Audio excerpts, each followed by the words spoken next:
Price lord, hallelujah. ದೇವರ ನಾಮಕ್ಕೆ ಸ್ತೋತ್ರವಾಗಲಿ. ಪ್ರಾರ್ಥನೆ ಮಾಡಿಕೊಳ್ಳೋಣ. ಸರ್ವ ಸೃಷ್ಟಿಕರ್ತನಾದ ತಂದೆಯ ದೇವರೇ, ಮಗನ ದೇವರೇ, ಪರಿಶುದ್ಧಾತ್ಮನೇ, ನಿಮ್ಮ ನಾಮಕ್ಕೆ ಸ್ತೋತ್ರ ಸ್ವಾಮಿ. ಈ ದಿವಸವು ಈ ಸಮಯವು ಕೂಡ ನಿಮ್ಮಿಂದ ನೇಮಕವಾದಂತಹ ದಿವಸ ಸಮಯವಾಗಿದೆ. ಅದಕ್ಕಾಗಿ ಸ್ತೋತ್ರ. ಈ ದಿವಸದ ಸಂದೇಶದ ಭಾಗವನ್ನು ಕೂಡ ಹೇರಳವಾಗಿ ಆಶೀರ್ವದಿಸಿರಿ. ನಿಮ್ಮ ಪವಿತ್ರಾತ್ಮರ ಮೂಲಕ ನಡೆಸಲು ಸಹಾಯ ಮಾಡುವುದಕ್ಕಾಗಿ ನಿಮಗೆ ಸ್ತೋತ್ರ. ನಿಮ್ಮ ಪ್ರೀತಿ ಸಾಹಿಲ್ಯದ ಏನು ಮಾಡಲು ಸಾಧ್ಯವಿಲ್ಲ. ನಿಮ್ಮೆಲ್ಲ ಉಪಕರಣಗಳಿಗಾಗಿಯೂ ಸ್ತೋತ್ರ. ಯೇಸುವಿನ ನಾಮದಲ್ಲಿ ಪ್ರಾರ್ಥಿಸಿದ್ದೇನೆ, ನಮ್ಮ ತಂದೆಯ ಆಮೆನ್.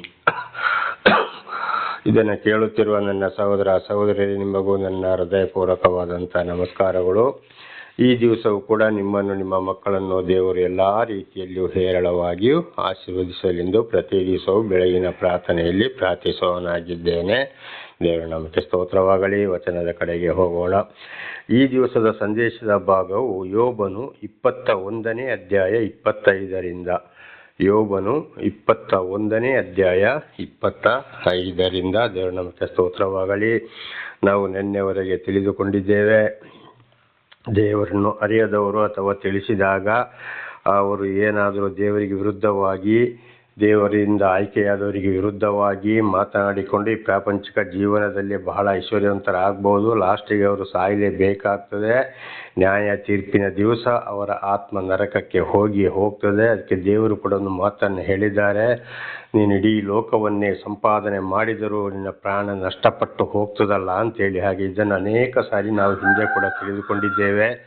ಎಂತೆಂಥವರೋ ಏನೇನೋ ಆಗಿ ಕಡೆಗೆ ಅವರು ದೊಡ್ಡ ದೊಡ್ಡ ಕಾಯಿಲೆಯೋ, ಆಕ್ಸಿಡೆಂಟಲ್ಲಿಯೋ, ಅಕಸ್ಮಾತ್ ರೌಡಿಗಳ ಕೈಯಲ್ಲಿಯೋ, ಯಾರ ಕೈಯಲ್ಲಿಯೋ ಸತ್ತು ನಾನಾ ರೀತಿಯಲ್ಲಿ ಸಾಯ್ತಾರೆ. ಅವರ ಮಕ್ಕಳು ಕೂಡ ಬಹಳ ಶಿಕ್ಷೆಯನ್ನು ಅನುಭವಿಸ್ತಲೇ ಇರ್ತಾರೆ.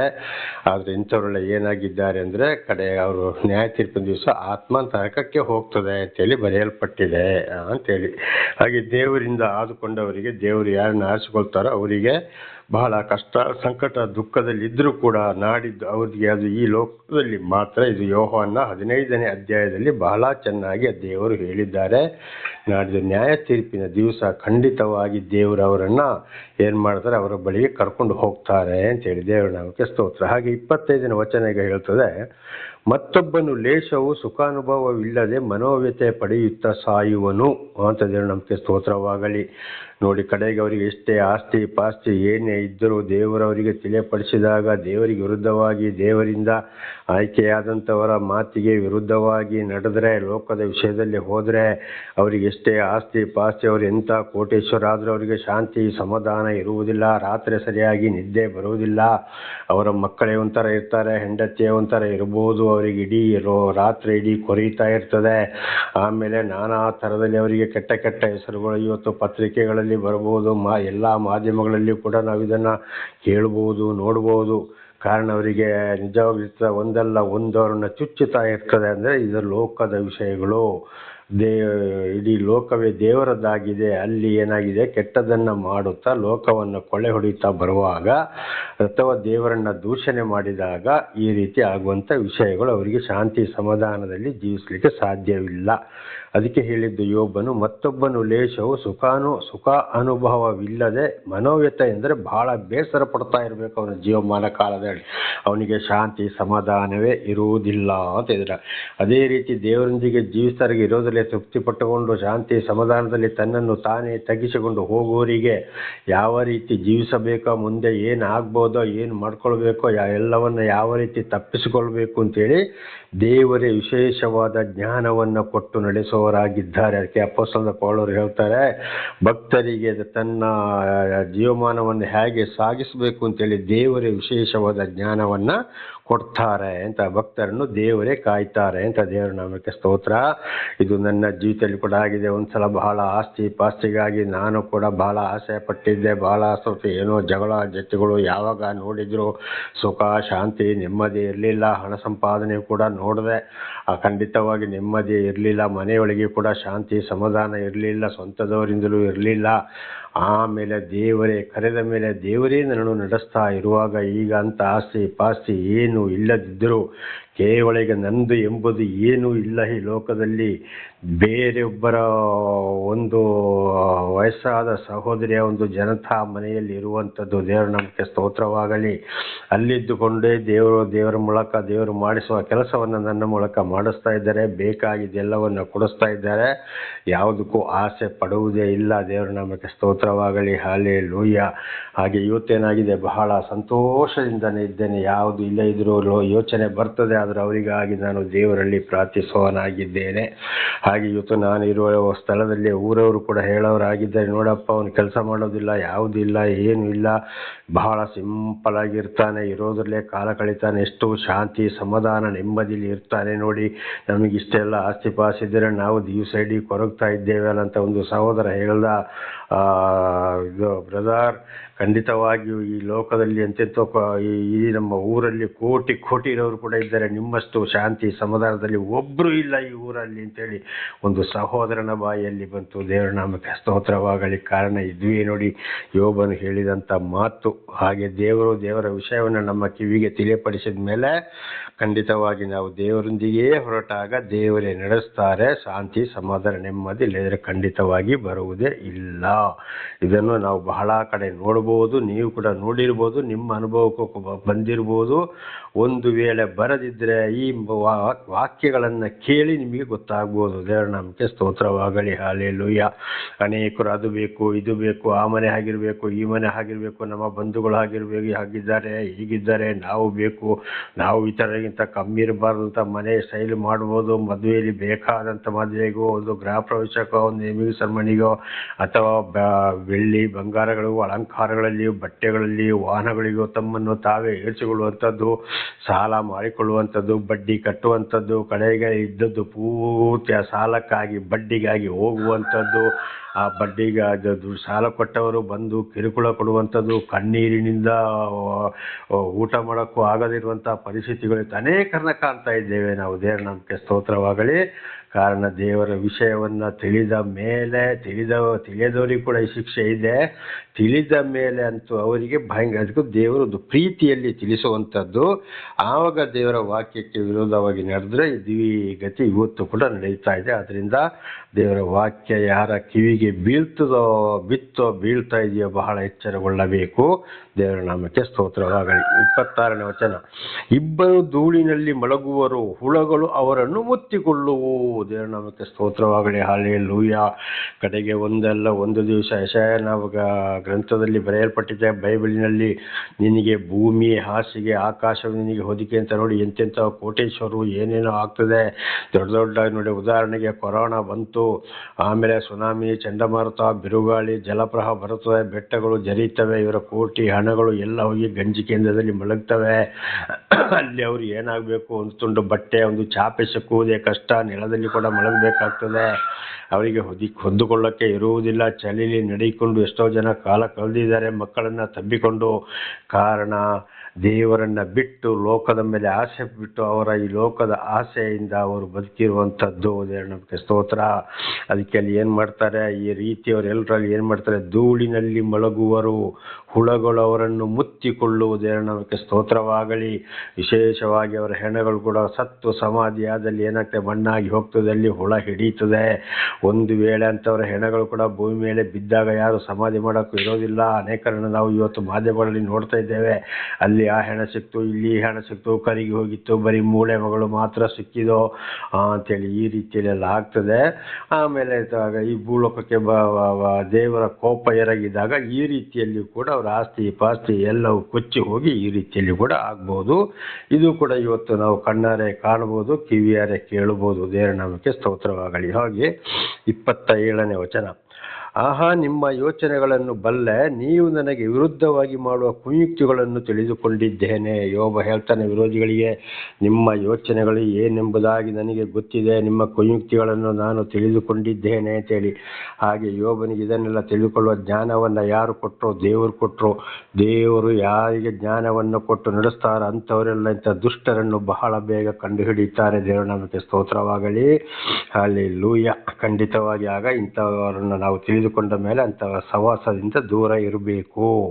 ದೇವರನ್ನ ಅವರು ಕುಯುಕ್ತಿ ಬುದ್ಧಿ ಮಾಡ್ತಾರೆ. ಅವರ ಯೋಚನೆ ಹೇಗಾದ್ರೂ ಮಾಡಿ ಇವನು ಇಷ್ಟು ಕಷ್ಟ ಸಂಕಟ ದುಃಖದಲ್ಲಿ ಇದ್ರೂ ಕೂಡ, ಈ ಕೆಸರಲ್ಲಿ ಬಿದ್ದರೂ ಕೂಡ, ಈ ರೀತಿ ಸಾಯ್ಲಿಕ್ಕೆ ಆದರೂ ಕೂಡ, ಚರ್ಮ ಮೂಳೆ ಒಂದಾದರೂ ಕೂಡ ಇವನ ಬುದ್ಧಿವಾದ ದೇವರಲ್ಲಿ ಭರವಸೆ ಇವನು ಬಿಡುವುದಿಲ್ಲಲ್ಲಪ್ಪ ಅಂತ ಹೇಳಿ ಅವ್ರಿಗೆ ಏನಾಗ್ತದೆ ಅಲ್ಲಿ. ಮತ್ತು ಇವನು ನಮಗಿಂತಲೂ ಬಹಳ ಬಿಗಿವಾಗಿ ಇವನು ಮಾತನಾಡ್ತಲ್ಲ, ಇವನಿಗೆ ಇನ್ನೂ ಹೆಚ್ಚಿನ ನಮಗಿಂತಲೂ ಜ್ಞಾನ ಇದೆ, ನಮಗಿಂತಲೂ ಇವನು ಬುದ್ಧಿವಂತನಾಗಿದ್ದಾನಲ್ಲ ಅಂತ ಹೇಳಿ ಅವ್ರು ಏನು ಮಾಡ್ತಾರೆ, ಮತ್ತು ಹೇಗಾದ್ರೂ ಮಾಡಿ ಇವನನ್ನು ಮಾಡಿ ಕುಯುಕ್ತಿ ಮಾಡಿ ಸೋಲಿಸಬೇಕು ಅಂತ ವಿರೋಧಿಗಳ ಮಾತು.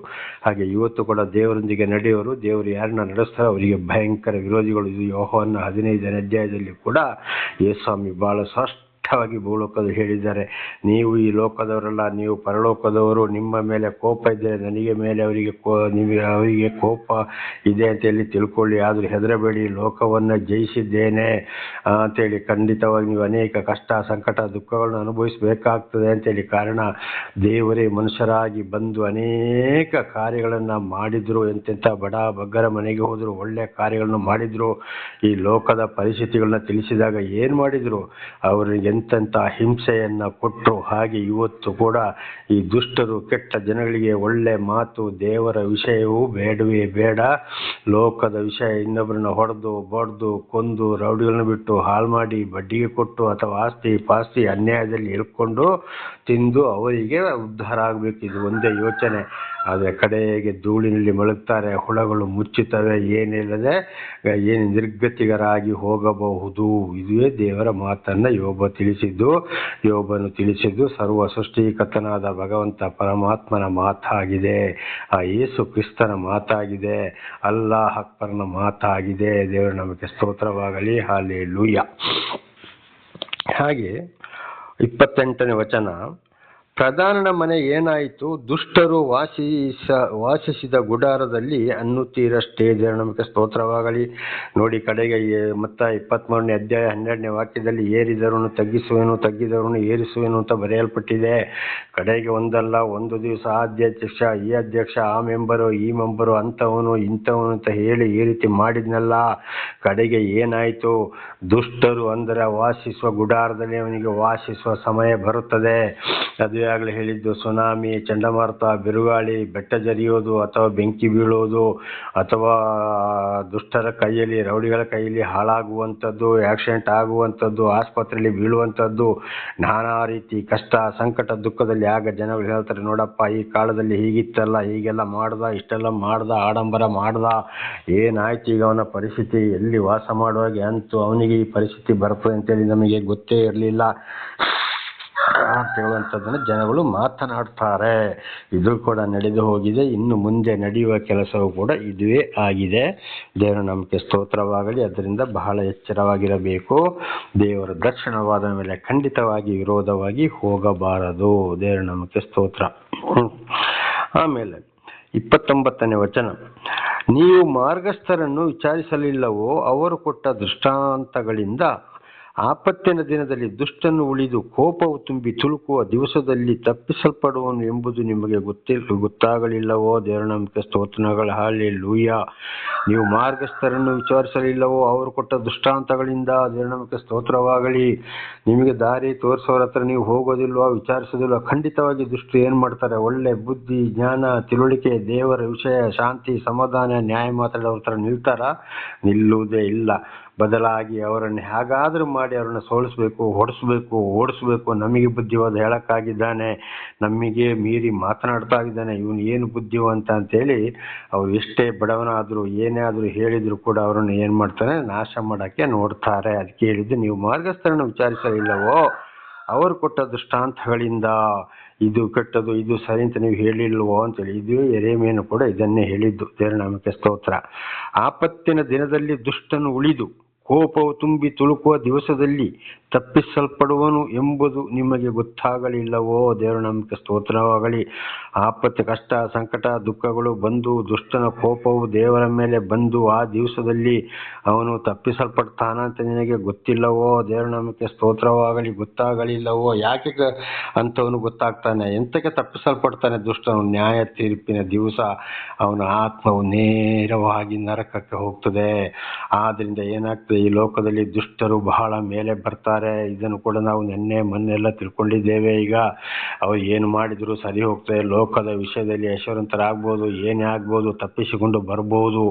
ಆದರೆ ದೇವರವ್ರನ್ನ ಕೈ ಬಿಟ್ಟಿದ್ದಾರೆ. ದೇವರು ಆರಿಸಿಕೊಂಡವ್ರನ್ನ ಹಾಗೆ ದುಷ್ಟತನಕ್ಕೆ ಹೋಗಲಿಕ್ಕೆ ಬಿಡುವುದಿಲ್ಲ.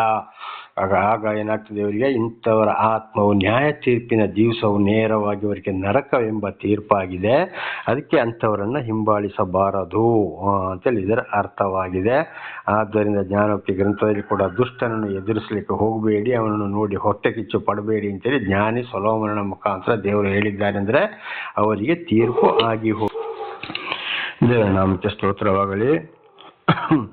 31ನೇ ವಚನ, ನೀನು ದುರ್ಮಾರ್ಗಿ ಎಂದು ಅವನಿಗೆ ಮುಖಾಮುಖಿಯಾಗಿ ಯಾರು ತಾನೇ ಹೇಳುವರು? ಅವನ ಮೈಯಿಗೆ ಮೈ ತೀರಿಸುವವರು ಯಾರು?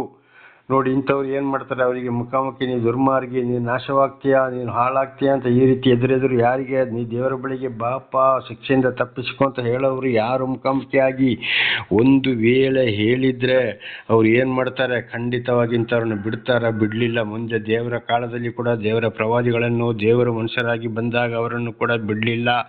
ಇವತ್ತು ಕೂಡ ಬುದ್ಧಿವಾದ ಹೇಳೋರನ್ನ, ಖಂಡಿಸೋರನ್ನು ಹೊಡೆಸೋರು, ಬಡಿಸೋರು, ಕೊಲೆ ಮಾಡಿಸೋರು ಆಗಿದ್ದಾರೆ. ಇದು ತನ್ನ ಗಂಡ ಹೆಂಡತಿ ಮಕ್ಕಳಲ್ಲಿ ಅಣ್ಣ ತಮ್ಮಂದರಲ್ಲಿ ಕೂಡ ಇವತ್ತು ನಡೆಯುವಂಥ ವಿಷಯವೇ ಆಗಿದೆ. ಅಂಥವ್ರನ್ನ ಬಹಳ ಬಹಿಷ್ಕಾರ ಹಾಕುವಂಥದ್ದು ಇಂಥದ್ದೆಲ್ಲ ಮಾಡ್ತಾರೆ. ಆಗ ಅಲ್ಲಿ ಏನು ಮಾಡ್ತಾರೆ, ಯಾರು ತಾನು ಹೇಳೋರು? ಅವನ ಮೈಯಿಗೆ ಮೈ ತೀರಿಸೋರು ಯಾರು? ಯಾಕೆಂದರೆ ವಿರೋಧವಾಗಿ ಬರ್ತಾರೆ. ಇವತ್ತು ಅಲ್ಪಸಂಖ್ಯಾತರಂದರೆ ಒಳ್ಳೆಯವರು, ದೇವರಿಂದ ಆಯ್ಕೆಯಾದವರು ಸ್ವಲ್ಪವೇ ಜನ. ಬಾಕಿ ಎಲ್ಲರೂ ಲೋಕದಲ್ಲಿ ದುಷ್ಟರು, ಅನ್ಯಾಯವಂತರು, ಅನೀತಿವಂತರಾಗಿದ್ದಾರೆ. ನೀತಿವಂತರು ಬಹಳ ಕಡಿಮೆ, ಅವರ ಸಂಖ್ಯೆ ಜಾಸ್ತಿ ಆಗಿದೆ. ಅದಕ್ಕೆ ಅಲ್ಪಸಂಖ್ಯಾತರಂದರೆ ಸ್ವಲ್ಪ ಜನ, ಅಂದರೆ ದೇವರಿಂದ ಆದುಕೊಂಡವರು ಸ್ವಲ್ಪ ಜನ ಮಾತ್ರ ಇರುವುದು. ಆದ್ದರಿಂದ ನಾವು ಬಲಾಢ್ಯರನ್ನು ಈಗ ಜ್ಞಾನೋಕ್ತಿ ಗ್ರಂಥದಲ್ಲಿ ಹಿಂದೆ ತಿಳ್ಕೊಂಡ ಹಾಗೆ ದುಷ್ಟರನ್ನು ಎದುರಿಸಬೇಡಿ, ಅವರನ್ನು ನೋಡಿ ಹೊಟ್ಟೆ ಕಿಚ್ಚಿ ಪಡಬೇಡಿ ಅಂತ, ಒಳ್ಳೆಯದನ್ನು ತಗೊಂಡೋಗಿ ಹಂದಿಗಳಿಗೂ ನಾಯಿಗಳಿಗೂ ಹಾಕಬೇಡಿ ಅಂತ ಯೇಸುಸ್ವಾಮಿ ಅಂದರೆ ಪರಮಾತ್ಮ ಭಗವಂತನು ಮನುಷ್ಯನ ರೂಪದಲ್ಲಿ ಅವತಾರವೆತ್ತಿ ಬಂದಾಗ ಹೇಳಿದ್ದಾರೆ. ಮುತ್ತುಗಳನ್ನು ಹಂದಿಗಳ ಮುಂದೆಯೂ ನಾಯಿಗಳ ಮುಂದೆಯೂ ಚೆಲ್ಲಬೇಡಿ. ಹಂದಿಗಳು ನಿಮ್ಮನ್ನು ತುಳಿದು, ಅಂದರೆ ಅಂಥವ್ರನ್ನು ತುಳಿದು ನಾಶ ಮಾಡ್ಯವು. ನಾಯಿಗಳು ಕಚ್ಚಿ ಸೀಲಿಬಿಟ್ಟವು, ಮಾತು ಕೇಳೋದಿಲ್ಲ, ನಿಮಗೆ ಹೊಡೆದು ಬಡ್ದು ನಿಮ್ಮನ್ನ ಬಹಳ ಶಿಕ್ಷೆಗೊಳಪಡಿಸ್ತಾರೆ ಅಂತ ಇದರ ಅರ್ಥವಾಗಿದೆ. ದೇವರ ನಮಗೆ ಸ್ತೋತ್ರವಾಗಲಿ. ಆಗ ಅಂಥವ್ರನ್ನ ಏನು ಮಾಡಬೇಕು, ನಾವು ಅಂಥವ್ರ ಹತ್ರ ಮುಖಾಮುಖಿಯಾಗಿ ಹೇಳಕ್ಕೆ ಹೋಗಬಾರ್ದು, ಮುಯ್ಯಿಗೆ ಮುಯ್ಯಿ ತೀರಿಸಲಿಕ್ಕೂ ಕೂಡ ಹೋಗಬಾರ್ದು. ಅವರು ಬಲಾಢ್ಯರು ಬಹಳ ಜನ ಇರ್ತಾರೆ, ಅವರ ಸಂಖ್ಯೆ ಜಾಸ್ತಿ ಇದೆ, ಅವರು ಹಣವಂತರು. ಈ ಲೋಕದ ಕಾನೂನನ್ನು ಕೂಡ ಉಲ್ಟಾ ಪಲ್ಟಾ ಮಾಡಿಕೊಂಡು ನ್ಯಾಯವನ್ನು ಕೂಡ ಕೆಡಿಸ್ತಾರೆ. ಇದು ಕೂಡ ಇವತ್ತು ಪ್ರತಿಯೊಬ್ಬರಿಗೂ ಗೊತ್ತಿರುವ ವಿಷಯ. ಉಲ್ಟಾ ಪಲ್ಟಾ ಮಾಡಿಕೊಂಡು ಏನೇನೋ ಮಾಡಿಕೊಂಡು. ಆದರೆ ಇನ್ನು ನಮ್ಮ ಹಿರಿಯರು ಕೂಡ ಒಂದು ಗಾದೆ ಹೇಳ್ತಾರೆ, ಬಡವನ ಕೋಪ ದವಡೆ ಮೇಲೆ ಅಂತ. ಬಡವನು, ಏನು ಇಲ್ಲದವನು, ಶಾಂತಿವಂತರು, ಸಮಾಧಾನಸ್ಥರು ಏನು ಮಾಡ್ತಾರೆ, ಒಳ್ಳೆಯದನ್ನ ಇತರರಿಗೆ ಇಂಥವ್ರಿಗೆ ಹೇಳಕ್ಕೆ ಹೋದರೆ ಅವರು ಏನು ಮಾಡ್ತಾರೆ, ತೆಗೆದು ಹೊಡಿಬೋದು, ಕೈಕಾಲು ಮುರಿಸ್ಬೋದು, ಕೊಲೆ ಮಾಡ್ಬೋದು. ಅದಕ್ಕೆ ಹೇಳೋದು ಬಡವನ ಕೋಪ ದವಡೆ ಮೇಲೆ ಅಂತೇಳಿ. ಅದಕ್ಕೆ ನಾವು ಯಾರಿಗೆ ಹೇಳಬೇಕು ಅವರಿಗೆ ಹೇಳಬೇಕು. ನಮ್ಮ ಲೆವೆಲಲ್ಲಿ ಯಾರಿದ್ದಾರೋ, ಯಾರು ಮಾತು ಕೇಳ್ತಾರೋ, ಯಾರು ಪ್ರೀತಿಯಲ್ಲಿ ಇರ್ತಾರೋ, ಯಾರೋ ಕಷ್ಟ ಸಂಕಟ ದುಃಖಗಳನ್ನು ಅನುಭವಿಸ್ತಾರೋ ಅಂಥವರಿಗೆ ಯಾರಿಗೆ ಹೇಳಬೇಕು ಅಂಥವರನ್ನು ನೋಡಿಕೊಂಡು ಮಾತ್ರ ನಾವು ಹೇಳಬೇಕು, ಹೊರತು ಎಲ್ಲರಿಗೂ ಹೇಳಿಕೊಂಡು ಹೋಗಬಾರದು. ಇದಕ್ಕೊಂದು ಉದಾಹರಣೆ ಇದೆ. ದೇವರೇ ಮನುಷ್ಯನ ಅವತಾರ ಎತ್ತಿ ಬಂದಾಗ ಐಶ್ವರ್ಯವಂತರ ಮನೆಗೆ ಹೋದ್ರು. ಯಾರ ಹತ್ರ ಹೋದ್ರು? ಆ ಜಕರ್ಯ ಒಬ್ಬ ಐಶ್ವರ್ಯವಂತ. ಅವನಿಗೆ ಶಾಂತಿ ಸಮಾಧಾನ ಬೇಕಿತ್ತು. ಅವನ ಗುಣಗಳನ್ನ ತಿಳ್ಕೊಂಡು ದೇವರು ಜಕರ್ಯನ ಹತ್ರ ಹೋಗಿ, ಅವನು ಮರದ ಮೇಲೆ ಇದ್ದಾಗ ಜಕರ್ಯನೇ ಇಳಿದು ಬಾ ಅಂತ ಹೇಳಿದರು.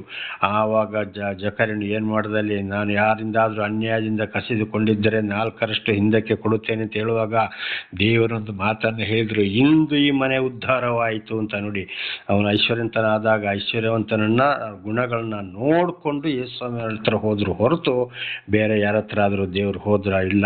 ಅಪೊಸ್ತಲರ ಕೃತ್ಯ 10ನೇ ಅಧ್ಯಾಯದಲ್ಲಿ ನೋಡುವಾಗ ಅಲ್ಲಿ ಒಬ್ಬ ಕೊರ್ನೇಲಿಯ ಅಂತ ಶತಾಧಿಪತಿ 100 ಮಂದಿಗೆ ಒಂದೊಬ್ಬ ಅಧಿಕಾರಿಯಾಗಿದ್ದ. ಅವನ ಗುಣಗಳನ್ನ ತಿಳ್ಕೊಂಡು ಅವನ ಬಳಿಗೆ ಮಾತ್ರ ಹೋದ್ರು. ಫಿಲಿಪ್ಪನನ್ನ ಕಳಿಸಿದ್ರು. ಫಿಲಿಪ್ಪ ಹೋಗಿ ಸುವಾರ್ತೆಯನ್ನ ಸಾರಿದ. ಆಗ ದೇವರ ಬಳಿಗೆ ಬಂದ. ದೇವರ ನಾಮಕ್ಕೆ ಸ್ತೋತ್ರವಾಗಲಿ. ಹಾಗೆ ಅವನು ಪ್ರಾರ್ಥನೆ ಮಾಡಿದಾಗ ಆ ದಿವಸ ಮಧ್ಯಾಹ್ನ ಅಲ್ಲಿ ಅಂದರೆ ಆ ಸ್ಥಳದಲ್ಲಿ 3 ಗಂಟೆಗೆ ದೇವರ ದೂತ ದರ್ಶನ ಕೊಟ್ಟು, ನಿನ್ನ ಪ್ರಾರ್ಥನೆ ದೇವರಿಗೆ ಪ್ರಾರ್ಥನೆ ದಾನ ಧರ್ಮ ದೇವರಿಗೆ ಮುಟ್ಟಿತು ಎಂಬುದಾಗಿ ದೂತರ ಮುಖಾಂತರ ಹೇಳಿಸಿದರು ದೇವರು. ಹಾಗೆ ಇವತ್ತು ಅದು ಯಾರಿಗೆ ಹೇಳಬೇಕು ಅವರಿಗೇ ಹೇಳಬೇಕು ಹೊರತು ಅಂಥ ಸಮಯವನ್ನು ದೇವರೇ ಒದಗಿಸಿಕೊಡ್ತಾರೆ. ಆಗ ನಾವು ಅಂಥವರಿಗೆ ಮಾತ್ರ ಹೇಳಬೇಕು ಹೊರತು ಎಲ್ಲವರಿಗೂ ಹೇಳಿಕೊಂಡು ಹೋಗುವುದಲ್ಲ. ಯೆರೆಮೀಯ 1ನೇ ಅಧ್ಯಾಯದಲ್ಲಿ ಕೂಡ ಒಂದು ಮಾತನ್ನು ಯೆರೆಮೀಯನಿಗೆ ದೇವರು ಹೇಳಿದರು. ಯೆಹೋವ ದೇವರು ಅಂದರೆ ಪರಮಾತ್ಮನು ಹೇಳಿದರು, ಯೆರೆಮೀಯ ಅಂದರೆ ಕಣ್ಣೀರಿನ ಮನುಷ್ಯ ಅಂತ. ಅದರರ್ಥ ದೇವರ ವಿಷಯದಲ್ಲಿ ಅವನು ಸತ್ಯವನ್ನು ಸಾರಿದಾಗ ಬಹಳ ಕಷ್ಟ, ಸಂಕಟ, ದುಃಖ, ನೀರಿಲ್ಲದ ಬಾವಿಗೆ ಆಗಿನ ಕಾಲದ ಜನಗಳು ತಗೊಂಡೋಗಿ ಹಾಕಿದ್ರು. ಸತ್ಯವನ್ನು ಅದು ಅವರಿಗೆ ಕೇಳಲಿಕ್ಕೆ ತಡೆಯೋಕ್ಕಾಗದೆ ಅದಕ್ಕೆ ಕಣ್ಣೀರು ಹಾಕ್ಕೊಂಡೇ ದೇವರಲ್ಲಿ ಮಾತನಾಡ್ತಾ ಇದ್ದ. ಅದಕ್ಕೆ ಯೆರೆಮೀಯ ಅಂದರೆ ಕಣ್ಣೀರಿನ ಮನುಷ್ಯ ಅಂತ ಅದರ ಅರ್ಥ. ಯೆರೆಮೀಯ ಅಂದರೆ ಇಬ್ರು ಭಾಷೆ, ಕನ್ನಡದಲ್ಲಿ ಕಣ್ಣೀರಿನ ಮನುಷ್ಯ ಅಂತ ಇದರ ಅರ್ಥ. ಒಂದು ಮಾತನ್ನು ಹೇಳಿದರು ದೇವರ ಪರಮಾತ್ಮ ಭಗವಂತ ಯೆರೆಮೀಯನಿಗೆ, ನೋಡಪ್ಪ, ನಾನು ನಿನ್ನನ್ನು ಎಲ್ಲಿಗೆ ಕಳಿಸ್ತೀನಿ ಅಲ್ಲಿಗೆ ನೀನು ಹೋಗ್ತೀಯ. ನಿನ್ನ ಬಾಯಲ್ಲಿ ಏನು ಹೇಳಬೇಕು ಅದನ್ನು ನೀನು ಹೇಳ್ತೀಯ. ನಿನ್ನ ಬಾಯಲ್ಲಿ ನನ್ನ ಮಾತುಗಳನ್ನು ಇಟ್ಟಿದ್ದೇನೆ, ಹೆದರಬೇಡ, ಕಳವಳಗೊಳ್ಳಬೇಡ, ಅಂಜಬೇಡ ನೀನು ಅಂತೇಳಿ ಹೇಳಿದರು. ದೇವರ ನಮಗೆ ಸ್ತೋತ್ರ. ಹಾಗೆ ಇವತ್ತು ಯಾರಿಗೆ ಹೇಳಬೇಕು ಮಾಡಬೇಕು ಅಂತೇಳಿ ದೇವರೇ ಕಳಿಸ್ತಾರೆ. ಆ ಸಮಯ ನೋಡಿಕೊಂಡು ಅಂಥವ್ರ ಹತ್ರ ಮಾತಾಡಬೇಕು. ಅದು ದೇವರೇ ಆ ಕಾರ್ಯವನ್ನು ಮಾಡೋರಾಗಿದ್ದಾರೆ. ದೇವರ ನಮಗೆ ಸ್ತೋತ್ರವಾಗಲಿ. ಕೆಲವನಿಗೆ ಕೂಡ ಅದನ್ನೇ ಹೇಳಿದರು, ಅವರಿಗಿಂತಲೂ ನಿನ್ನ ಹೃದಯವನ್ನು ಹಣೆಯನ್ನು ವಜ್ರದ ಹಾಗೆ ನಾನು ಕಠಿಣ ಮಾಡ್ತಾನೆ, ಹೆದರಬೇಡ, ಕಳವಳಬೇಡ. ನಿನ್ನ ಬಿರುನೋಟದಿಂದ ನೋಡ್ತಾರೆ, ಅವರು ದುಷ್ಟರು ಆಗಿದ್ದಾರೆ, ಕೆಟ್ಟ ಸಂತಾನ, ಕೆಟ್ಟ ಜಾತಿಯವರು ಕೂಡ ಆಗಿದ್ದಾರೆ, ಮಾತು ಕೇಳೋದಿಲ್ಲ. ಆದರೆ ಅವರಿಗಿಂತಲೂ ನಿನ್ನನ್ನು ನಾನು ಕಠಿಣವಾಗಿ ಮಾಡ್ತೇನೆ ಅಂತೇಳಿ. ಹಾಗೆ ದೇವರು ಇವತ್ತು ಏನು ಮಾಡ್ತಾರೆ, ಆ ಸಮಯವನ್ನು ಕೊಟ್ಟು ಒಂದು ಸಮಯ ಅವರನ್ನು ಅವರಿಗಿಂತಲೂ ಈ ದೇವರ ಸುವಾರ್ತಿಗರನ್ನು ಕಠಿಣವಾಗಿ ಮಾಡಿಸಿ ಮಾತಾಡಿಸ್ತಾರೆ. ಆ ಟೈಮಲ್ಲಿ ಅವರು ಎಂಥ ಕಠಿಣವಾದರೂ ಕೂಡ ದೇವರು ಅವರನ್ನು ತಗ್ಗಿಸುವವರಾಗಿದ್ದಾರೆ. ದೇವರು ನಮಗೆ ಸ್ತೋತ್ರ. ಅದಕ್ಕೆ ಇಲ್ಲಿ ಯೋಬ ಕೂಡ ಅದನ್ನೇ ಹೇಳಿದ್ದು, ನೀನು ದುರ್ಮಾರ್ಗಿ ಎಂದು ಅವನಿಗೆ ಮುಖಾಮುಖಿಯಾಗಿ ಯಾರು ತಾನೇ ಹೇಳುವರೋ ಅವನ ಮೈಯಿಗೆ ಮೈ ತೀರಿಸುವರು ಯಾರು. ಇದೆಲ್ಲ ದೇವರ ಕಾರ್ಯವಾಗಿದೆ. ಹಾಗೆ ದೇವರು ಕೂಡ ಮನುಷ್ಯನ ಅವತಾರ ರೀತಿ ಬಂದಾಗ ನೋಡಿ ಏನು ಮಾಡಿದ್ರು, ಪಾರ್ಶ್ವ ರೋಗಿ ಹತ್ರ ಹೋದ್ರು, ಕುಷ್ಠರೋಗಿ ಹತ್ರ ಹೋದ್ರು, ಜ್ವರ ಹಿಡಿದವ್ರ ಹತ್ರ ಹೋದ್ರು, ಆಮೇಲೆ ವ್ಯಭಿಚಾರಿಗಳ ಮನೆ ಹತ್ರ ಹೋದ್ರು, ಎಲ್ಲರನ್ನು ಗುಣಪಡಿಸಿದ್ರು, ಕುರುಡನ ಹತ್ರ ಹೋದ್ರು, ಕುಂಟನ ಹತ್ರ ಹೋದ್ರು, ಐಶ್ವರ್ಯವಂತನಾದ ಜಕರ್ಯನ ಮನೆಗೂ ಕೂಡ ಹೋದ್ರು. ಹಾಗೆ ಹಳೆ ಒಡಂಬಡಿಕೆಯಲ್ಲಿ ನೋಡುವಾಗ ಎಲಿಯ ಪ್ರವಾದಿ ಒಂದು ವಿಧವೆ ಮನೆಗೆ ಕಳಿಸಿದ್ರು. ಎಲೀಷನನ್ನು ಒಂದು ಕುಷ್ಠರೋಗಿ ಎಲೀಷನ ಬಳಿಗೆ ಬರುವಾಗೆ ಮಾಡಿದ್ರು. ದೇವರು ನಮಗೆ ಸ್ತೋತ್ರವಾಗಲಿ. ಹಲ್ಲೆಲೂಯಾ. ಹಾಗೆ ಇಲ್ಲಿ ಏನು ಮಾಡ್ತಾರೆ, ದೇವರೇ ಆ ಕಾರ್ಯವನ್ನು ಮಾಡ್ತಾರೆ. ಅಬ್ರಹಾಂ ಇಸಾಕರನ್ನು ಏನು ಮಾಡಿದ್ರು, ಒಂದು ಊರಿನ ಅರಸನ, ಒಂದು ದೇಶದ ಅರಸನ ಹತ್ರ ಹೋಗುವ ಹಾಗೆ ಅಲ್ಲಿ ಮಾಡಿದ್ರು. ಇದೆಲ್ಲ ದೇವರ ಕಾರ್ಯ. ಅದರಿಂದ ನಾವು ದೇವರ ಮಾತಿನಂತೆ ನಡೆಯಬೇಕು. ದೇವರು ಎಲ್ಲಿಗೆ ಹೋಗಬೇಕು ಅಲ್ಲಿಗೆ ಕಳಿಸೋರಾಗಿದ್ದರೆ, ನಡೆಸೋರಾಗಿದ್ದರೆ ಎಲ್ಲರಿಗೂ ಹೇಳಿಕೊಂಡು ಹೋಗುವುದು, ಬಾಯಿ ಬಿಡಿಯೋದು. ದೇವರನ್ನು ನಂಬಿ ಬೈಬಲ್ ಓದಿ ಚರ್ಚೆಗೆ ಬನ್ನಿ, ಯೇಸುವಿನ ಬಳಿಗೆ ಬನ್ನಿ ಅಂತ ಬಾಯಿ ಬಿಡ್ಕೊಂಡು ಹೋಗುವುದಲ್ಲ. ಅದು ಸುವಾರ್ತೆಯೇ ಅಲ್ಲ. ದೇವರ ನಮಗೆ ಸ್ತೋತ್ರವಾಗಲಿ. ಹಲ್ಲೆಲೂಯಾ. ಹಾಗೆ ಎಲ್ರಿಗೂ ಮೈಯಿಗೆ ಮೈ ನಾವು ಹೋಗಲೇಬಾರದು, ಹೇಳಲೇಬಾರದು. ದೇವರಿಗೆ ಒಪ್ಪಿಸಿಕೊಟ್ಟು ದೇವರ ಜ್ಞಾನ ತಿಳುವಳಿಕೆಯನ್ನು ಕೊಟ್ಟ ಹಾಗೆ ನಾವು ನಡ್ಕೊಳ್ಬೇಕು. ಇಲ್ಲಾಂದರೆ ನಮ್ಮ ದೇವರು ಹೇಳಿದ ಹಾಗೆ ಮುತ್ತುಗಳನ್ನು ಹಂದಿಗಳ ಮುಂದೆ, ನಾಯಿಗಳ ಮುಂದೆ ಚೆಲ್ಲಿದರೆ ಹಂದಿಗಳು ತುಳಿದು ನಾಶ ಮಾಡಿ ನಾಯಿಗಳು ಕಚ್ಚಿ ಸೀಳಿಬಿಟ್ಟವು. ಇದು ಬಹಳ ಎಚ್ಚರವಾಗಿರಬೇಕು. ದೇವರ ನಮಗೆ ಸ್ತೋತ್ರ. 32ನೇ ವಚನ, ಅವನನ್ನು ಮೆರವಣಿಗೆಯಿಂದ ಸಮಾಧಿಗೆ ತೆಗೆದುಕೊಂಡು ಹೋಗುವರು, ಅವನ ಗೋರಿಗೆ ಕಾವಲಿಡುವರು. ದೇವರ ನಾಮಕ್ಕೆ ಸ್ತೋತ್ರವಾಗಲಿ. ಹಲ್ಲೆಲೂಯಾ. ಅವನನ್ನು ಮೆರವಣಿಗೆಯಿಂದ ಸಮಾಧಿಗೆ ತೆಗೆದುಕೊಂಡು ಹೋಗುವರು, ಅವನ ಗೋರಿಗೆ ಕಾವಲಿಡುವರು. ನೋಡಿ, ದುಷ್ಟರು ಸತ್ತಾಗ ಏನಾಗ್ತದೆ, ಅವರನ್ನು ಮೆರವಣಿಗೆ ಮಾಡಿಕೊಂಡು ಬಹಳ ಬ್ಯಾಂಡ್ ಸೆಟ್ಟು ಆಡಂಬರದಿಂದ ಇದರಿಂದ ವಾಹನದಲ್ಲಿ ಏನೆಲ್ಲೋ ಮಾಡಿಕೊಂಡು ಮೆರವಣಿಗೆ ಮಾಡಿಕೊಂಡು ಹೋಗ್ತಾರೆ. ಕಾರಣ ಅಲ್ಲಿ ಅವರ ಸಂಖ್ಯೆ ಜಾಸ್ತಿ ಇರೋದ್ರಿಂದ. ಅದೇ ಇವತ್ತು ದೇವರು ಆರಿಸಿಕೊಂಡವರನ್ನ ಒಂದು ಬಡವ ಸತ್ತರೆ ಅಥವಾ ದೇವರೊಂದು ಸಾಕ್ಷಿ ಏನು ಇಲ್ಲದವನು ದೇವ್ರನ್ನ ಹಿಂಬಾಲಿಸೋವನು ಸತ್ತರೆ ಅವನು ಲೆಕ್ಕಕ್ಕಿಲ್ಲದಾಗ್ತಾನೆ. ಅವನಿಗೆ ಮೆರವಣಿಗೆ ಇಲ್ಲ, ಯಾವುದೂ ಇಲ್ಲ. ಆದರೆ ಅವನನ್ನು ಸಮಾಧಿ ಮಾಡುವುದೊಂದೇ, ಇವನನ್ನು ಸಮಾಧಿ ಮಾಡುವುದೊಂದೇ. ಎಲ್ಲರೂ ಮಣ್ಣೊಳಗೆ ಹೋಗುವವರೇ. ಅವನೆಂಥ ಕೋಟೇಶ್ವರನಾಗಲಿ, ಎಂಥ ಭಿಕ್ಷಾಧಿಪತಿ ಆಗಲಿ. ಲೂಕ 16ನೇ ಅಧ್ಯಾಯದಲ್ಲಿ ನೋಡುವಾಗ ಅಲ್ಲಿ ಒಬ್ಬ ಐಶ್ವರ್ಯವಂತನು ಮತ್ತು ಇನ್ನೊಬ್ಬ ಭಿಕ್ಷುಕ. ಈ ಭಿಕ್ಷುಕ ಐಶ್ವರ್ಯವಂತನು ಹೇಳಿದಾಗ ಅವನ ತುಟಿಯನ್ನು ಒರೆಸೋದು ಮಾಡೋದು ಎಲ್ಲ ಕೆಲಸವನ್ನು ಮಾಡ್ತಾ ಇದ್ದ. ಆದರೆ ಭಿಕ್ಷುಕನಿಗೆ ಒಂದು ದಿವಸ ಮೈಗೆ ಹುಷಾರಿಲ್ಲದಿದ್ದಾಗ, ಆರೋಗ್ಯ ಸರಿಯಿದ್ದಾಗ ಈ ಐಶ್ವರ್ಯವಂತ ಇವನನ್ನು ನೋಡಲಿಲ್ಲ. ಆದರೆ ಏನು ಮಾಡ್ದ, ಈ ಭಿಕ್ಷುಕ ಬೇಗ ಸತ್ತಾಗ ಅಲ್ಲಿ ಹೋಗಿ ಪರದೇಶ ಅಂದರೆ ಏನು ಮಾಡಿದ, ದೇವರು ಅವನಿಗೆ ಶಾಂತಿ ಸಮಾಧಾನವನ್ನು ಕೊಟ್ಟರು. ಅಲ್ಲಿ ಬಹಳ ಚೆನ್ನಾಗಿದ್ದಾನೆ. ಸ್ವಲ್ಪ ದಿವಸದಲ್ಲಿ ಐಶ್ವರ್ಯವಂತ ಸತ್ತ. ಅವನು ಬೆಂಕಿಯ ಕುಂಡಕ್ಕೆ ಹೋದ ನೇರವಾಗಿ. ಆಗಲ್ಲಿ ಐಶ್ವರ್ಯವಂತ ಹೇಳ್ತಾನೆ, ಯಾಕಪ್ಪ ಅವನು ನನ್ನ ಹಾಳಾಗಿದ್ದ, ಅವನು ಇಲ್ಲಿ ಬಹಳ ಸಂತೋಷದಲ್ಲಿದ್ದಾನೆ, ನನಗೆ ಯಾಕೆ ಶಿಕ್ಷೆ ಅಂತಲ್ಲಿ ಕೇಳ್ತಾನೆ. ಆಗ ಅಬ್ರಾಮ್ ಹೇಳ್ತಾನಲ್ಲಿ, ಅಬ್ರಾಮ ನೀನು ಭೂಲೋಕದಲ್ಲಿ ಬೇಕಾಗಿದ್ದನ್ನು ಅನುಭವಿಸಿದೆ, ಬಹಳ ಸಂತೋಷಪಟ್ಟೆ, ನಿಂದು ಎಲ್ಲವೂ ಅಲ್ಲಿ ಮುಗಿದು ಹೋಯಿತು. ಇವನು ಚಾಚೂ ತಪ್ಪದೆ ನೀನು ಹೇಳಿದ ನಿನ್ನ ಕೆಲಸವನ್ನು ಮಾಡಿದ. ಅವನಿಗೆ ಈ ರೀತಿ ಕಷ್ಟ ಬಂದಾಗ ಏನಾದರೂ ಅವನಿಗೆ ನೀನು ಸಹಾಯ ಮಾಡಿದ್ಯಾ, ಚೆನ್ನಾಗಿ ನೋಡ್ಕೊಂಡಿದ್ದೀಯಾ? ಇಲ್ಲಲ್ಲ, ಅವನ ಕೆಲಸವನ್ನು ಅವನು ಮಾಡಿದ. ಆದ್ದರಿಂದ ಅವನಿಗೆ ಇಲ್ಲಿ ಶಾಂತಿ ಇದೆ, ಸಮಾಧಾನ ಇದೆ. ನೀನು ಹೀಗೆ ಇರಬೇಕು ಅಂತೇಳಿ. ನೀನು ನಮ್ಮ ಬಳಿಗೆ ಬರೋಕ್ಕಾಗೋದಿಲ್ಲ, ನಾವು ನಿಮ್ಮ ಬಳಿಗೆ ಬರೋಕ್ಕಾಗೋದಿಲ್ಲ, ಅನುಭವಿಸು ಅಂತ ಇದುವೇ ಬರುವಂಥ ಕಥೆಗಳು. ಹಾಗೆ ಇವತ್ತು ಏನು ಮಾಡ್ತಾರೆ, ಮೆರವಣಿಗೆಯಿಂದ ಮಾಡ್ಬೋದು, ಹೊತ್ಕೊಂಡು ಹೋಗ್ಬೋದು, ಏನೇ ಮಾಡ್ಬೋದು, ಗೋರಿ ಕಟ್ಬೋದು. ಹೆಣವು ಅಲ್ಲಿ ಏನಾಗ್ತದೆ, ಅದರ ಒಳಗಡೆ ಕೊಳೆತು ಹೋಗ್ತಾ ಇರ್ತದೆ. ಮೇಲೆ ಗೋರಿ ಕಟ್ತಾರೆ, ಪೇಂಟ್ ಹೊಡಿತಾರೆ, ಬಹಳ ಅಲಂಕಾರ ಇಲ್ಲ ಸಲ್ಲದ ಅದನ್ನ ಎಲ್ಲ ತಗೊಂಡೋಗಿ ಅಲ್ಲಿ ಹಾಕ್ತಾರೆ. ಆದರೆ ಜೀವ ಇರೋರಿಗೆ, ಕಷ್ಟ ಸಂಕಟ ದುಃಖದಲ್ಲಿರೋರಿಗೆ ಅವರು ಕೊಡೋದಿಲ್ಲ. ಇದಾಗಿದೆ ದುಷ್ಟರ ಕೆಲಸ. ಇದು ಮತ್ತ 23ನೇ ಅಧ್ಯಾಯದಲ್ಲಿ ಬಹಳ ಚೆನ್ನಾಗಿದ್ದನ್ನು ಕೂಡ ಮತ್ತಾಯನ ಮೂಲಕ ದೇವರು ಹೇಳಿಸಿದ್ದಾರೆ.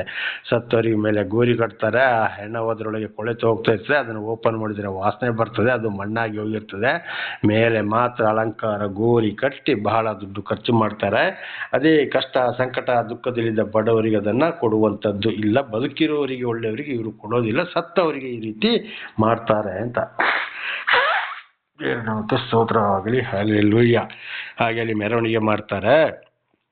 ಅವರ ಗೋರಿಗೆ ಕಾವಲಿಡುವರು ಅಂತೇಳಿ. ಇನ್ನು ಏನು ಮಾಡ್ತಾರೋ ಏನೋ, ಯಾರು ಬಂದು ಅಗಿತಾರೋ ವಿರೋಧಿಗಳು ಅಂತೇಳಿ ಗೋರಿಗೆ ಕೂಡ ಕಾವಲಿಡ್ತಾರೆ.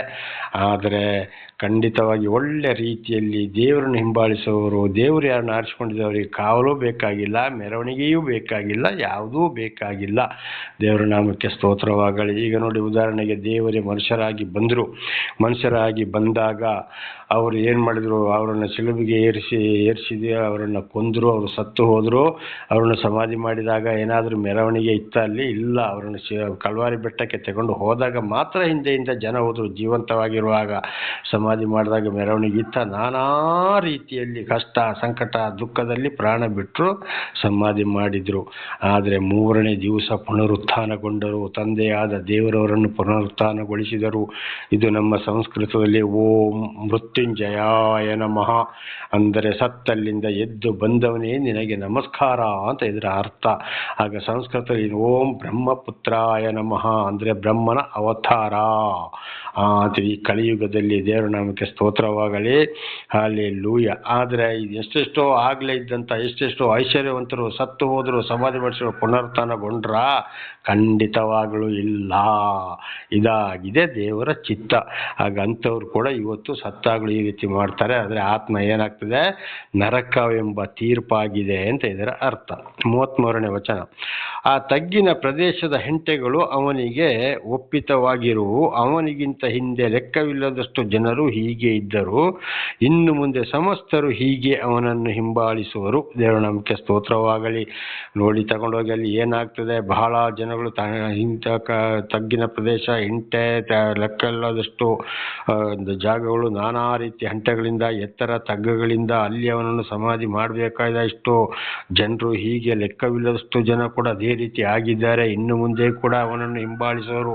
ಅಂದರೆ ದೇವರಿಗೆ ವಿರುದ್ಧವಾಗಿ ಮಾತನಾಡಿದವರು, ದೇವರು ಆರಿಸಿಕೊಂಡವರಿಗೆ ವಿರುದ್ಧವಾಗಿ ನಡ್ಕೊಂಡವರು, ದೇವರನ್ನು ಹೀಯಾಳಿಸಿದವರು, ಬಡ ಬಗ್ಗರನ್ನು ಹಿಂಸೆ ಮಾಡಿದವರು, ಯಾವ ರೀತಿಯಲ್ಲಿ ಆದರೂ ದೇವರನ್ನು ಹಿಂಬಾಲಿಸೋರು ಇನ್ನು ಮುಂದೆಯೂ ಕೂಡ ಅಂಥವ್ರು ಏನಾಗ್ತಾರೆ, ಅದೇ ರೀತಿಯಲ್ಲಿ ಅಲ್ಲಿ ಸಮಾಧಿ ಆಗ್ತಾರೆ, ನರಕಕ್ಕೆ ಹೋಗಲೇಬೇಕು. ಅವ್ರು ಎಂಥವರೇ ಆದರೂ ಕೂಡ.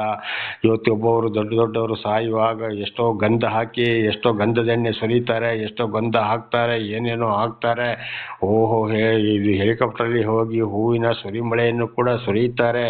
ಏನೇನೋ ಆಗ್ತದೆ, ಎಷ್ಟೋ ಲಕ್ಷ ಖರ್ಚು ಮಾಡಿ ಪೂಜೆ ಮಾಡ್ತಾರೆ, ಗೋರಿ ಕಟ್ತಾರೆ, ಓಹೋ ಆ ಸಮಾಧಿ ಮಾಡ್ಬೇಕಾದ್ರೆ ಗುಂಡಿಗೆ ಪೂಜೆ ಮಾಡ್ತಾರೆ, ಹೆಣಕ್ಕೆ ಪೂಜೆ ಮಾಡ್ತಾರೆ, ಇದೆಲ್ಲ ಮಾಡ್ತಾರೆ. ಆದರೆ ಏನಾಗ್ತದೆ, ಎಲ್ಲ ಮಣ್ಣಿಗೆ ಹೋಗಿ ದೇವರು ಹೇಳಿದಾಗೆ ನಿನ್ನ ಆತ್ಮ ನಷ್ಟಪಟ್ಟರೆ ಏನು ಪ್ರಯೋಜನ? ಏನೇ ಮಾಡಿದ್ರು ಆತ್ಮ ನ್ಯಾಯ ತೀರ್ಪಿನ ದಿವಸ ಎಲ್ಲಿ ಹೋಗ್ತದೆ? ಅಗ್ನಿಕುಂಡ ಪಾತಾಳಕ್ಕೆ ಹೋಗಿ ಅಲ್ಲಿ ಶಿಕ್ಷೆಯನ್ನು ಅನುಭವಿಸಲೇಬೇಕಾಗ್ತದೆ. ಆವಾಗ ಈ ಲೋಕದಲ್ಲಿ ಮಾಡಿದೆಲ್ಲ ಯೋಚನೆ ಬರ್ತದಂತೆ, ಅಯ್ಯೋ ನಾನು ಆ ಲೋಕದಲ್ಲಿ ಹೀಗಿದ್ದೆ, ನನಗೆ ತಿಳಿಸಿದ್ರು ನಾನು ಮಾತು ಕೇಳಿಲ್ಲ ಅಂತೇಳಿ ಎದೆ ಬಡ್ಕೊಳ್ಬೇಕಾಗ್ತದಂತೆ. ದೇವರ ನಾಮಕ್ಕೆ ಸ್ತೋತ್ರವಾಗಲಿ. ಇದು ಮತ್ತಾಯ ಮಾರ್ಕ ಲೋಕದಲ್ಲಿ ಕೂಡ ಇದೇ ವಿಷಯ ಬರೆಯಲ್ಪಟ್ಟಿದೆ. ಶ್ರೀಕೃಷ್ಣ ಪರಮಾತ್ಮ ಕೂಡ ಮಹಾಭಾರತದಲ್ಲಿ ಕೂಡ ಇದೇ ವಿಷಯವನ್ನು ಹೇಳಿದ್ದಾರೆ. ಇದು ಭಗವದ್ಗೀತೆಯಲ್ಲಿಯೂ ಇದೇ ವಿಷಯ ಇದೆ. ಕುರಾನಲ್ಲಿ ಕೂಡ ಪ್ರತಿಯೊಂದು ಇದೇ ವಿಷಯ ಇದೆ. ಗರುಡ ಪುರಾಣದಲ್ಲಿ ಕೂಡ ಇದನ್ನು ಬಹಳ ಚೆನ್ನಾಗಿ ಓದಿ ತಿಳಿದುಕೊಳ್ಳಬಹುದು. ದೇವರ ನಮಗೆ ಸ್ತೋತ್ರವಾಗಲಿ. ಹಾಗೆ ದೇವರು ಆದುಕೊಂಡು ನಮಗೆ ತಿಳಿಪಡಿಸಿದ ಮೇಲೆ ನಮಗೆ ಆಸ್ತಿ ಇಲ್ಲ, ಪಾಸ್ತಿ ಇಲ್ಲ, ಇದಿಲ್ಲ ಅಂತೇಳಿ ಆ ರೀತಿ ಮಾಡುವುದಾದರೆ ಅದು ದೇವರ ಪ್ರೀತಿ. ಅದಕ್ಕೆ ನಾವು ಸಂತೋಷ ಪಡಬೇಕು ಹೊರತು ಇತರರಾಗಿ ನಾವು ಆಗಬಾರ್ದು, ಅಂಥವರನ್ನು ಹಿಂಬಾಲಿಸಬಾರದು. ನರಕ ಎಂಬ ತೀರ್ಪು ಆಗಿದೆ ಅಂತೇಳಿ ಬಹಳ ಸಮಯದಿಂದ ನಾವು ತಿಳ್ಕೊಳ್ತಾ ಇದ್ದೇವೆ. ಆದ್ದರಿಂದ ನನ್ನ ಸಹೋದರ ಸಹೋದರಿಯರೇ, ದೇವರ ದರ್ಶನವಾದ ಮೇಲೆ ಇಂಥ ಕೆಡುಕರ, ಇಂಥ ವಿರುದ್ಧ ಲೋಕದ ವಿಷಯಗಳು ಅವ್ರು ಯಾರ್ಯಾರು ಅವರಿಂದ ದೂರ ಇಟ್ಟು ಜೀವಿಸಿ ದೇವರನ್ನು ಹಿಂಬಾಲಿಸಿದಾಗ ಮಾತ್ರ ನಮಗೆ ಶಾಂತಿ ಸಮಾಧಾನ. ಇಲ್ಲದಿದ್ದರೆ ನಾವು ಕೂಡ ಬಹಳ ಕಷ್ಟ, ಸಂಕಟ, ದುಃಖಗಳನ್ನ ಅನುಭವಿಸಲೇಬೇಕಾಗ್ತದೆ. ಬಹಳ ಎಚ್ಚರದಿಂದ ಜೀವನವನ್ನು ಸಾಗಿಸಬೇಕು. ದೇವರ ದರ್ಶನವಾದ ಮೇಲೆ ನಾಳೆಗೂ ಮುಂದುವರಿಯುವುದು ಪ್ರಾರ್ಥನೆ ಮಾಡಿಕೊಳ್ಳೋಣ. ಸರ್ವ ಸೃಷ್ಟಿಕರ್ತನ ತಂದೆಯ ದೇವರೇ, ಮಗನ ದೇವರೇ, ಪರಿಶುದ್ಧಾತ್ಮನೇ, ನಿಮ್ಮ ನಾಮಕ್ಕೆ ಸ್ತೋತ್ರ ಸ್ವಾಮಿ. ಇವತ್ತಿನ ಸಂದೇಶವನ್ನು ಕೂಡ ನನ್ನ ಸಹೋದರ ಸಹೋದರಿಗೆ ನೀವು ಇಷ್ಟಪಟ್ಟವರಿಗೆ ತಿಳಿಯಪಡಿಸ್ತಾ ಇರುವುದಕ್ಕಾಗಿ ಸ್ತೋತ್ರ. ಯಾರ್ಯಾರಿಗೆ ತಿಳಿಸಬೇಕು ಅವರಿಗೆ ಮಾತ್ರ ನೀವು ತಿಳಿಯಪಡಿಸ್ತಾ ಇದ್ದೀರಿ. ಅಂಥವ್ರು ಮಾತ್ರ ಇದನ್ನು ನೋಡ್ತಾ ಇದ್ದಾರೆ. ಒಂದು ವೇಳೆ ಅವರು ಕೂಡ ತಪ್ಪಿ ಹೋಗಿದ್ದರೆ ಅವರನ್ನು ನಿಮ್ಮ ಮಾರ್ಗದಲ್ಲಿ ನಡೆಸಿ ಅದಕ್ಕೆ ಬೇಕಾದ ವಿಶೇಷವಾದ ಶಾಂತಿ, ಸಮಾಧಾನ, ಆರೋಗ್ಯ, ಜ್ಞಾನವನ್ನು ಕೊಟ್ಟು ನಡೆಸಿರಿ. ಅವರ ಮಕ್ಕಳನ್ನು ಕೂಡ ಅದೇ ಮಾರ್ಗದಲ್ಲಿ ನಡೆಸಿ ಅವರೆಲ್ಲರೂ ನಿಮ್ಮ ಚಿತ್ತಾನುಸಾರ ಇತರರಿಗೆ ಸಾಕ್ಷಿಗಳಾಗಿ ಜೀವಿಸುವಂತೆ ಆಶೀರ್ವದಿಸಿರಿ. ಹಾಗೆ ಮಾಡುವುದಕ್ಕಾಗಿ ಸ್ತೋತ್ರ. ನಿಮ್ಮ ಪ್ರೀತಿ ಸಾಹಿಲ್ಲದೆ ಯಾರು ಏನು ಆಗಲೂ ಸಾಧ್ಯವಿಲ್ಲ ಸ್ವಾಮಿ. ಯೇಸುವಿನ ನಾಮದಲ್ಲಿ ಪ್ರಾರ್ಥಿಸಿದ್ದೇನೆ ನಮ್ಮ ತಂದೆ, ಆಮೇನ್. ಇದನ್ನು ಕೇಳುತ್ತಿರುವ ನನ್ನ ಸಹೋದರ ಸಹೋದರಿ, ನಿಮಗೂ ನನ್ನ ಹೃದಯಪೂರ್ವಕವಾದಂಥ ಧನ್ಯವಾದಗಳು. ದೇವರು ನಿಮ್ಮನ್ನು, ನಿಮ್ಮ ಮಕ್ಕಳನ್ನು ಕೂಡ ವಾಕ್ಯಕ್ಕನುಸಾರವಾಗಿ ಜೀವಿಸಿ ಆಶೀರ್ವಾದ ಹೊಂದಿ ಜೀವಿಸುವ ಹಾಗೆ ದೇವರು ಹೇರಳವಾಗಿ ನಿಮ್ಮೆಲ್ಲರನ್ನು ಆಶೀರ್ವದಿಸಲಿ.